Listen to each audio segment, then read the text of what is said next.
bumili ulit ako ng isa, dalawa. Ayan. So, dahil nasarapan ako sa Lolo Pamboy's Chicharon, bumili pa ulit ako ng dalawang ganito. O, tingnan mo yan.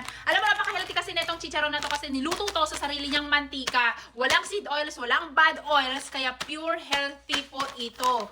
Okay, pero hindi pwedeng araw-arawin kasi syempre, pag sobra sa fats, ay ba magiging fats din, di ba?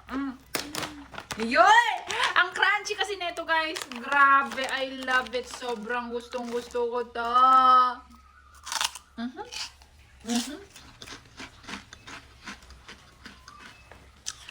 Tamang-tama lang yung kanyang alat. Hindi kagaya ng mga ibang chicharon na sobrang alat, pero ito tamang-tama lang. Ayan.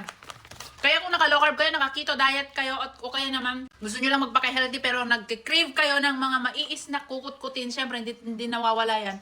Mag-Lolo Pamboy's Chicharon kayo, guys.